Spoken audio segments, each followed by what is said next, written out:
You're listening to Breaking the Bottle Legacy with Molly Watts, episode 50. Hi, I'm Molly.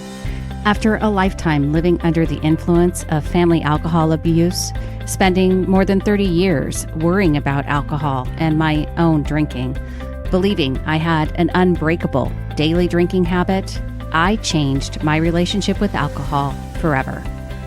If you want to change your drinking habits, then Breaking the Bottle Legacy is for you. My goal is to help you create a peaceful relationship with alcohol, past, present, and future. Each week, I'll focus on real science and using your own brain to change your relationship with alcohol. Nothing has gone wrong. You're not broken. You're not sick. It's not your genes. And creating peace is possible. I'm here to help you do it. Let's start now. Well, hello and welcome, or welcome back to Breaking the Bottle Legacy with me, your host, Molly Watts, coming to you from, an absolutely dark and pouring and cold Oregon this morning. My goodness, it is just coming down. It's coming down so loud that I can honestly hear the water coming down outside my windows. I don't think it's picking up on the recording, but gosh, it might. It's raining that hard and it's cold. Oregon in December. What can I tell you? It's not my favorite month of the year in terms of weather, but of course I love the holidays and I can see some holiday lights still on outside early this morning. So that's nice. Hey, this episode comes with its own special bonus. If you are in my private Facebook group, you don't have to do anything extra. I'll be sharing it with you inside the group this week. If you are not in the group, well, number one, maybe you want to join us. There's always a link in the show notes, but if you just head on over to Facebook and search for Alcohol Minimalists, you will find us.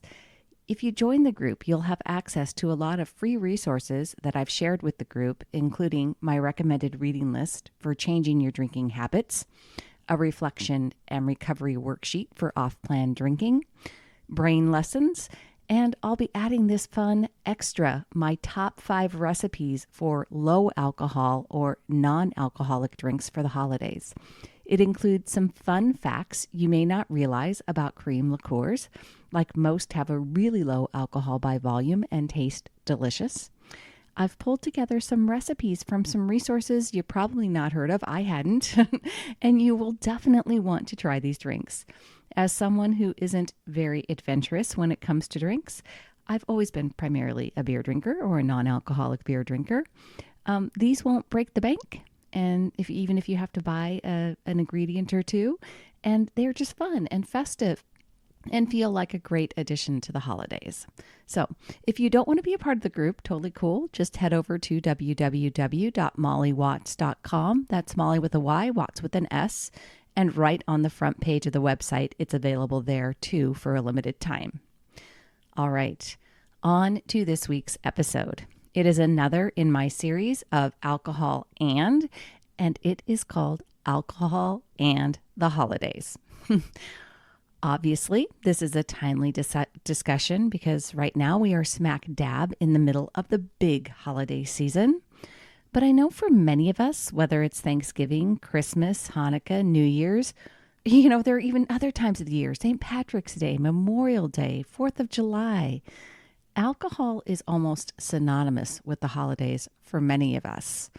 And I know that's certainly true for me. It certainly was true for me. And even after I had made a lot of progress on my daily drinking habit, the holidays still felt different to me.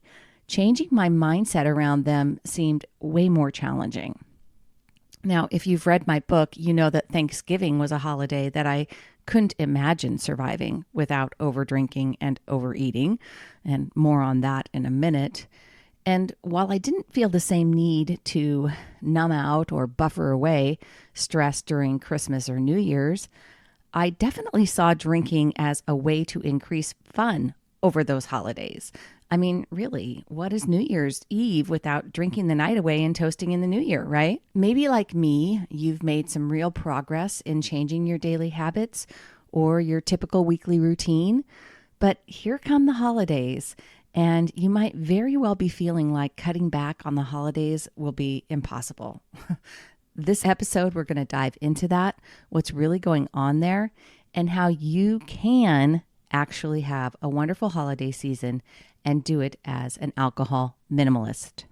You know, there's some forces working against us. I've talked about the creating awareness and the challenges in terms of the alcohol industry itself and society, right? And of course, drinking during the holidays is a relatively normal practice. Forbes magazine even wrote an article listed 10 reasons to drink during the holidays, mentioning that the sociable nature of the reasons behind holidays, whether it's the height of summer or the dead of winter, old friends and family members visit, companies host holiday parties, streets are decorated with Christmas lights. It's hard not to celebrate, says Forbes. There are many other reasons that people drink during the holidays, and not all of them are happy. For many, holidays are a time of loneliness and stress. Not everyone enjoys mingling at the office party. Of course, it's a little different right now with COVID. Who knows? I mean, but I think people are getting back together these days, this year. Having old friends and seldom seen relatives under the same roof can lead to some, awkward situations.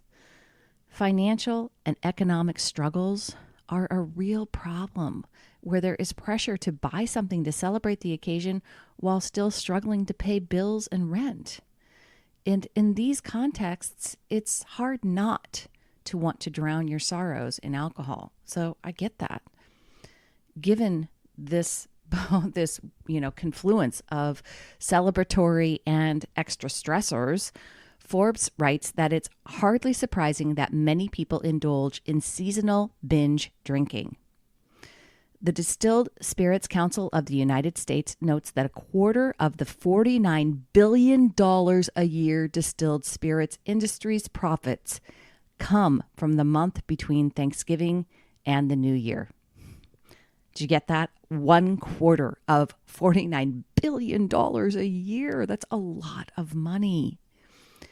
So strong is the temptation to drink during holiday weekends that even people who are moderate consumers of alcohol tend to increase their drinking rates during the holidays. There was a study done by the Caron Treatment Centers in New York. The study is kind of old. It was done in 2013, but I think they do it on an annual basis. But it was run by Harris Poll, so it's legitimate, and it's really just what it noted was that most Americans have absolutely no idea what high-risk drinking looks like, and it lulls them into a false sense of security during the holidays regarding their limits. Here's what Dr. Harris Strainer, the PhD, who at the time was the PhD regional vice president of Caron Treatment Centers, he said, alcohol is still the number one cause of damaging behavior at holiday celebrations throughout the U.S. We tend to see an increase in alcohol abuse during the holidays, and the findings show that many people have no sense of how much alcohol is healthy to consume or how it impairs them when they go past the low-risk limit. It's a serious public safety concern when 60% of adults who attend holiday parties witnessed dangerous and even illegal behavior. Based on Caron's survey results, it's clear that many Americans are either unaware of the low-risk limits or the high-risk limits information, or they don't take it seriously. Nearly 80% of U.S. adults have attended a workplace holiday party, and 93% have attended a family party, according to the survey. The survey asked adults aged 21 plus what they considered to be the acceptable number of drinks during these occasions. Here's what they found. 44% said consuming 3 or more drinks during family holiday parties was fine as long as the imbiber could, quote unquote, hold their liquor and refrain from driving. 32% felt 3 or more drinks was acceptable at workplace holiday parties as long as the person could, quote, hold their liquor and refrain from driving. Many of these adults polled also noted that these parties can quickly become booze fests where there's no shortage of destructive behavior. 60% of those who attended workplace holiday parties have seen someone under the influence of alcohol behave inappropriately. 60% of those who attended family holiday parties also reported that a family member behaved inappropriately after drinking too much. So I'm really on a personal mission to educate people regarding low-risk drinking limits. And it's part of what being an alcohol minimalist is all about. When I say alcohol minimalist, what do you hear? Here's what I know that I mean, what it means to me to be an alcohol minimalist, and I hope it's what you understand and hear or learn, right?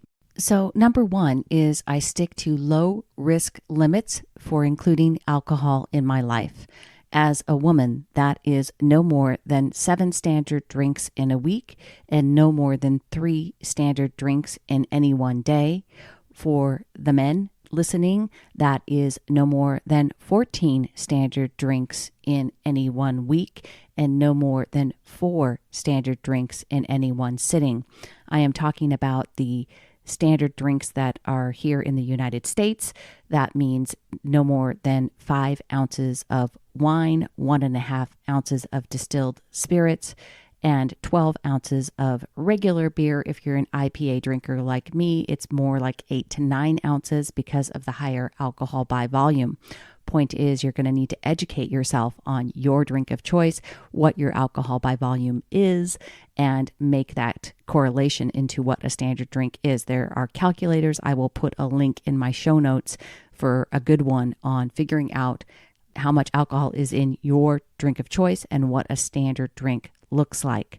Regardless, low risk limits are important, and it's an important part of being an alcohol minimalist. And it also doesn't mean that I purposefully go out and intend on drinking 7 drinks per week. I include multiple alcohol-free days every week, and typically my total drink counts are probably around 5. When I do include alcohol in my plans, I plan for it ahead of time.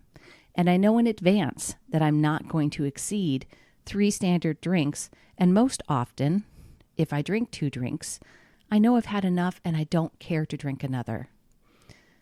Thirdly, I don't drink in response to negative emotion, or do I make alcohol the focus of any event or activity, looking to increase the fun, because I know that alcohol isn't what does that for me. Alcohol does not change negative emotions. Alcohol does not create fun. I'll get to that. I'll explain more of that in a minute. While the first 2 characteristics, sticking to low risk limits and making a plan ahead of time, are important, it's the last thing I mentioned, not drinking in response to negative emotion or looking for alcohol to increase fun. That is really where the strength of being an alcohol minimalist lies. And it's how I know that my new relationship with alcohol is so different now than what it used to be. Even during the holidays, my thoughts around alcohol now have changed. My desire to drink, and that's really what being an alcohol minimalist is all about, is different. Being an alcohol minimalist means that I've changed my desire to drink alcohol. I'm a part of a lot of different online communities where people are working on their drinking habits, which is fantastic. And yet the number one thing I see in people's posts about their drinking is that they don't connect their desire for drinking with their own thoughts about alcohol. Often they're focused on just counting the drinks and monitoring the amount they're having. And I get that. And I totally support that, as a part of this process. Obviously, I just said being an alcohol minimalist means sticking to low risk limits. But the important part of doing the thought work is what I really want people to understand is how they're really going to change their desire. I understand this because, when I was working on changing my drinking habits, I never really understood the power of my own thinking when it came to my desire to drink. I believed I was genetically predisposed to desire alcohol more because of my alcoholic parent, my alcoholic mother. I actually believed, as in thought it was 100% true, that I liked beer, the taste of it, too much to not drink it every day. And I was also 100% convinced that alcohol helped me relieve stress and anxiety and that I needed it to unwind. I had practiced thinking these thoughts for so long, they were beliefs, they were truths to me. They ran in my subconscious, part of the habit that I had established with my drinking, and I never questioned them. I never understood how those thoughts, those beliefs, fueled my desire to drink and to keep drinking. And I see people posting all the time about how they were doing okay with cutting back, but then they had a really hard day and overdrank. Or I see people post that they started off strong in the morning, thinking they wouldn't drink, but by the end of the day, they just didn't have the same resolve. And of course, lately, I'm seeing posts about the holidays and these family stressors we were just talking about, and not knowing whether or not they can stick to their plans because of the anticipated stress or because they want to celebrate. It's normal, right? And of course, these beliefs are all rooted in past experiences. They're rooted in societal norm. They're rooted in the alcohol industry kind of pushing their agenda and supporting these beliefs. And it's the evidence that we've created in our own lives that currently supports those beliefs that we have. It's hard to think anything different because that's all we've known. So, do you know The Christmas Carol by Charles Dickens? I'm going to just assume it's a common enough tale, and I won't retell it here. But what I want you to remember is that Ebenezer Scrooge is visited by three ghosts: the ghosts of Christmas past, Christmas present, and Christmas future. In the story, Ebenezer is able to see his life, past, present, and future. And from those experiences, he changes who he is, what he believes about himself. So his future will be different. This is exactly what I want for you, and it's what's possible for you and your relationship with alcohol. Now, you're not going to have a ghost to help you travel to the past, present, or future, but hopefully with my help, we can do this ourselves, and we'll put on our scientific observer hats and reflect on the past, get curious about the present, and then we'll work on changing our thoughts about the future. We're not going to be able to travel ahead in time like Ebenezer did, but we can work on creating a future, a Christmas future that is different and is better, and hopefully as an alcohol minimalist.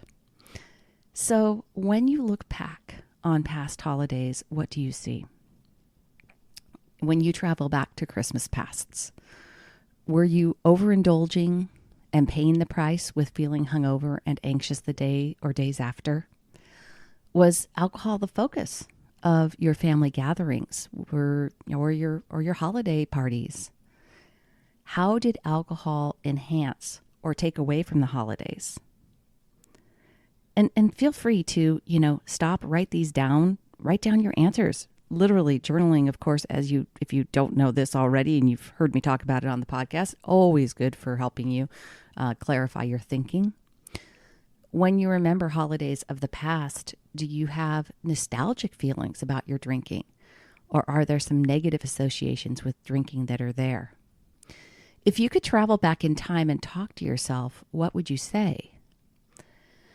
In my book, I share some of my old beliefs about Thanksgiving and how the thoughts I had created a feeling of stress in me that fueled my desire to overdrink and overeat. I look back on past Thanksgivings and I can literally remember one time specifically pouring a beer in the early afternoon before we traveled over to my mother-in-law's, telling myself that I needed to drink to cope with the day. By the time Thanksgiving dinner rolled around a few hours later, I was several drinks in, far past the low-risk limits, and I went on to overeat too as I tried to numb and buffer my way through the event. I look back on that day and I realize that I had a lot of working stories about both my stress and what I believed was helping me relieve it. Now, looking back at that holiday, I don't do it with regret or disappointment or reproach. I look back and I simply try to remember how I felt at the time. And with the help of the behavior map and results cycle, I can try to find the thinking that led to those feelings. Even now, I can look back and I can remember what was going through my mind. And this helps me see how I not only fueled that desire to drink, but also how I perpetuated the feelings of stress with my own thinking too. Now, I also remember many Christmases where I wasn't stressed, but truly I was enjoying myself. And I believed that drinking would add to the fun and enjoyment without any real consideration of the consequences to my overall health, my safety, my sleep, or the rebound anxiety I felt that was caused by the increase in those excitatory neurotransmitters that were released, trying to offset the chemical depressant of alcohol.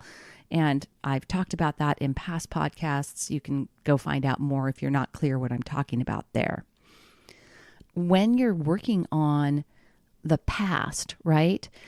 We don't want to get stuck in the past. The past is really something that we're looking back at with our scientific observer hats on. We're going to be curious and compassionate with ourselves. We're going to uncover old stories. And that's it. The past, what I believe about the past today only exists in my thoughts now. The past doesn't need to keep traveling with me. It doesn't need to keep carrying me down, holding on to me. I get to choose what I make it mean. And what I make it mean is an education opportunity for myself now, right? I have told the story on this podcast of my birthday in 2020, still a past, but I'm going to really talk about this more as an example of being in the present, right? When I had started working on my daily drinking habit. So in 2020, I had greatly reduced my drinking on a daily basis, but over my birthday weekend, which is in November, I thought I would celebrate. So I drank past those low risk limits, having 4 or 5 IPAs on both Friday and Saturday nights. And on Sunday morning, I woke up and I could feel the anxiety very prominently. I was weepy and my heart was racing and I felt the tension in my chest. And it was the first time that I was very aware of that feeling and made the connection to my overdrinking. Before I started working on my relationship with alcohol, before I became aware of the science, before I had started making more mindful choices, I never understood those trade-offs. I never was aware of the trade-offs or was aware of those feelings that I was making with alcohol. Drinking 4 to 5 drinks on weekend nights was very standard for me prior to 2019. But by November 2020, I had reduced my daily drinking habits significantly, and I didn't very often exceed 3 drinks per night. And so that event was exceptional, and I knew it. And because I had done this work, I knew exactly what was happening to me physically in my brain. I knew that the neurotransmitters, the excitatory neurotransmitters, were being spiked and that I was feeling that rebound anxiety. And I could tell the difference of drinking to excess versus my more mindful approaches of more recent months then. The thing is, even though I was aware, I felt terrible and I had to endure it all day. And that was, one of those eye-opening events. It actually spurred me into immediate action. I was still having problems sleeping on Sunday night and Monday night. And I decided right then and there I was going to take my very first extended alcohol-free break. And I had a 12-day alcohol-free break. That was the first time in more than 20 years that I had gone 12 days without drinking alcohol. And it was because of my own awareness and my realization of what was happening when I was over drinking. So I want you to do that now, right now, with your own celebrations and your holidays in the present. No matter where you are in your journey, if you are listening to this podcast, I have to believe you are here because you want to start making a change and you want to move closer to being an alcohol minimalist. You are becoming more mindful and aware, so let's look at holidays present. What do you believe right now about alcohol, and how will it be a part of your holidays? What do you believe about your family gatherings and parties? Do you anticipate being stressed, or are you seeing, and do you see alcohol as a way of helping you ease that stress? Are you looking forward to celebrating and see alcohol as your agent of fun, like I did?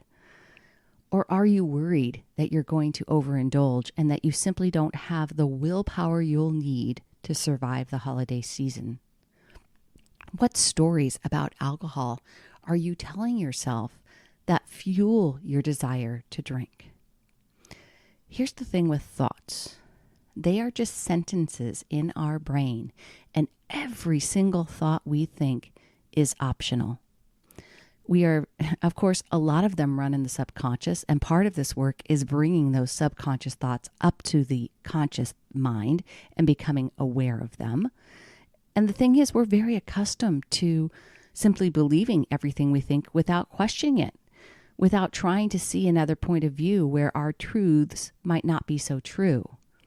How much of what you currently believe about your life is a fact, and how much of it is your own narrative? It is a fact. It is a circumstance of my life that I have a full-time job on site where I spend 8 hours a day, 5 days a week.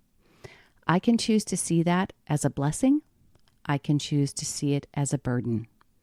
The only thing that is true is that I have a full-time job that requires me to be there.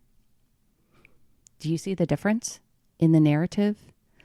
I could tell people, that I can choose. I can say, I love my job. I love being able to be on site and have ongoing communications and relationships with my coworkers. Or I could choose to see it as, I hate the commute. I wish I got to work from home, right? If only I worked from home, things would be so much better. It's all a narrative. It's a narrative that I choose. And when I choose a more positive narrative, I feel better.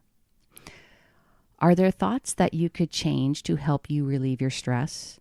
When you think about your family or your budget or your time, do you want to believe they are the reason you feel stressed out?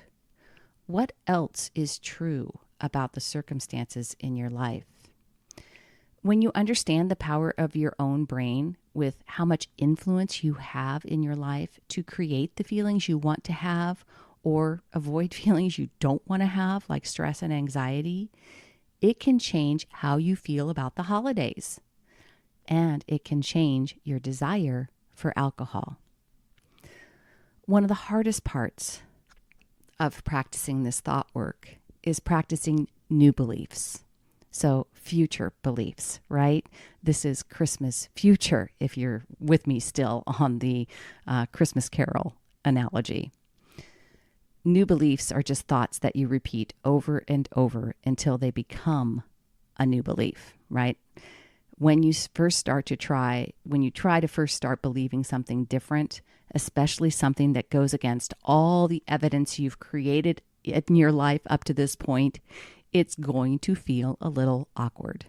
You're not going to feel confident. In fact, you will likely feel very uncomfortable. That's okay. Keep going. Keep working on finding a thought that you can believe right now. You don't have to know with certainty that you can change your drinking habits, that you are capable of minimizing alcohol in your life, and you're not going to keep using it to change how you're feeling. But you can believe that you're learning how to change. You can believe that you're capable of not giving up on yourself. And you can believe that you will allow yourself the time to figure this out. Honestly, I've never been good at visualizing the future. And what I've learned about myself on this journey is that the future arrived without fanfare, without some big aha moment when I said, oh, this is it. I've made it. My future eased into the present, and what I once never dreamed would be possible became not only possible, but it was who I am. I am an alcohol minimalist, and I arrived here slowly, surely, with stumbles. But I did it, and that future is now my present. And I know you can do that too. My holidays will be focused on seeing friends, seeing family, baking, wrapping, watching movies, playing board games, watching football, of course, and enjoying a drink here and there.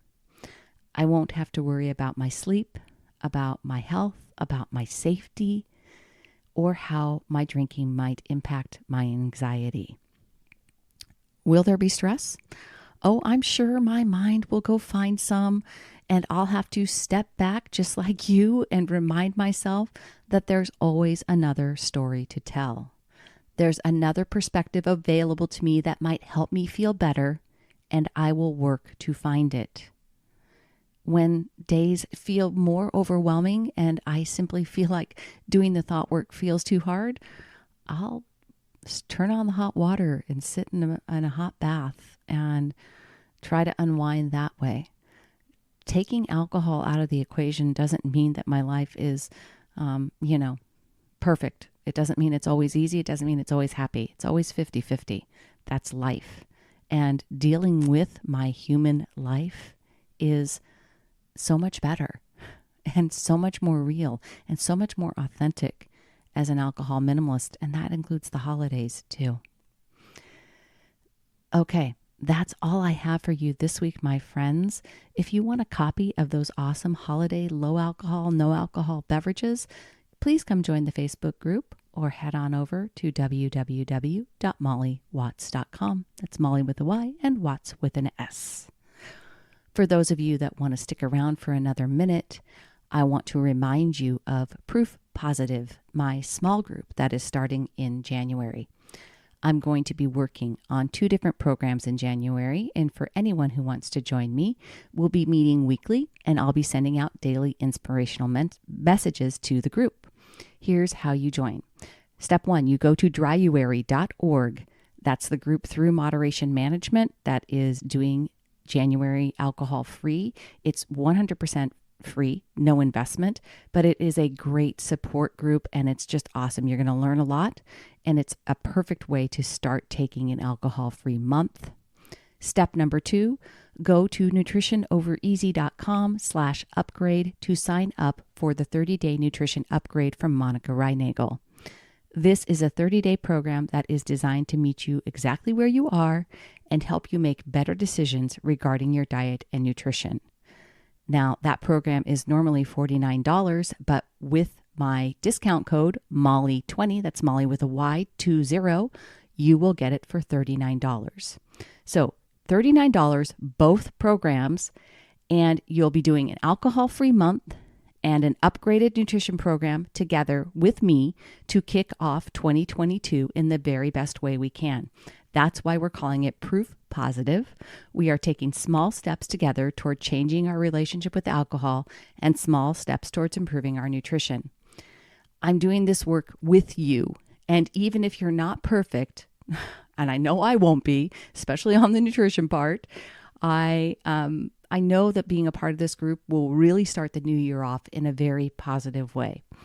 Links will be in the show notes, so I hope you will go over there, register at both places. If you do that, you're automatically, if you register for Dryuary and you register for the nutrition upgrade, you are automatically in Proof Positive. Links will be in the show notes, and until next time, although I am tempted to say, God bless us, everyone. For those of you that have forgotten that we were doing a Christmas Carol themed episode here, that's what that was for. I'll simply say instead, choose peace, my friends. Thank you for listening to Breaking the Bottle Legacy. This podcast is dedicated to helping you change your drinking habits and to create a peaceful relationship with alcohol. Take something that you learned in today's episode and apply it to your life this week. Transformation is possible. You have the power to change your relationship with alcohol now. For more information, please visit me at www.mollywatts.com.